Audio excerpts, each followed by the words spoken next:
வெற்றிவேல் முருகனுக்கு அரோகரா, வீரவேல் முருகனுக்கு அரோகரா. அதாவது முருகனோட 6 படை வீட்டில் இது 2ஆம் படை வீடு. திருச்செந்தூரில் இன்றைக்கு மகா கும்பாபிஷேகம் நல்லா சிறப்பாக சீரும் சிறப்புமாக நடைபெற்றது.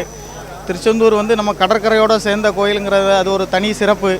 முருகரை நம்ம வழிபடும் போது நமக்கு வேண்டிய வரங்கள் எல்லாமே கொடுப்பாரு. இங்கே சஷ்டியும் ரொம்ப பிரமாதமாக நடந்துகிட்டு இருக்கும். சூரசம்ஹாரம் இன்று குடமுழுக்கு விழாவை ரொம்ப சிறப்பாக சீரும் சிறப்புமாக நடத்தி கொடுத்தது நன்றி. வெற்றிவேல் முருகனுக்கு அரோகரா, திருச்செந்தூர் ஆண்டவனுக்கு அரோகரா, பச்சைமேல் வாகனனுக்கு அரோகரா. இந்த கும்பாபிஷேகம் மக சிறப்பாக நடந்து கொண்டு இருக்குது. இதுக்கு வந்திருக்குது அமைப்பை பார்த்திங்கன்னா, இந்த பார்த்துட்டு இருக்க மக்களுக்கும் சரி, இந்த லைவாக பார்த்துட்டு இருக்க மக்களுக்கும் சரி பெரிய கோடி புண்ணியம்.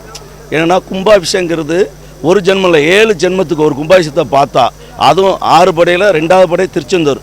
அலைகடல் ஓரத்திலே அன்பான சண்முகனை நீ அலையாய் வரம் தருவாய். அப்படி கேட்டதெல்லாம் வரம் தரக்கூடிய திருச்செந்தூர் ஆண்டவன் சாதாரண இல்லை. நீங்கள் நினச்சி வந்தால் குழந்தை பாக்கியமோ திருமணமாகலையோ எந்த இடத்துக்கும் வந்து கடலில் காலை நினச்சிட்டு இந்த அமைதியான அன்பான சண்முகனை நினைத்தார் அலையாய் வரம் தருவார். அதுதான் திருச்செந்தூர் அலைகடல் ஓரத்திலே அன்பான சண்முகனை அலையாய் தருவார்.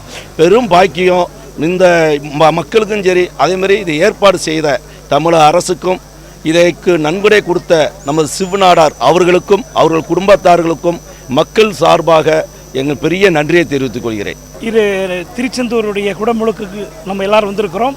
இந்த குடமுழுக்கினுடைய விழாவானது மிக சிறப்பான தருணம். 12 ஆண்டுகளுக்கு ஒரு முறை நடக்கக்கூடிய இந்த குடமுழுக்கு விழா நம்ம திருச்செந்திருப்பதி என்னும் திருச்சிரலைவாய் அந்த நம்ம ஊர் பெயருடைய பெயர். இந்த தெய்வ சேனாதிபதி வள்ளி முருகனோட இங்கே காட்சி தரக்கூடிய ஒரு மிகப்பெரிய ஆலயம்.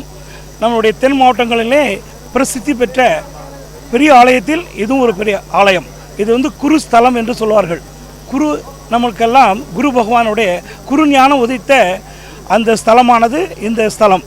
இந்த ஸ்தலத்திலே புத்திர பாக்கியங்கள் அடுத்த திருமண தடைகளெல்லாம் நிவர்த்தி பண்ணக்கூடிய அற்புதமான ஒரு ஆலயம். இந்த ஆலயத்துக்கு தரிசனம் செய்தாலே எம்பெருமான் முருகனுடைய அனுக்கிரகம் எல்லா மக்களுக்கும் ஆசீர்வாதமாக கிடைக்கும் என்று நம்புகிறேன்.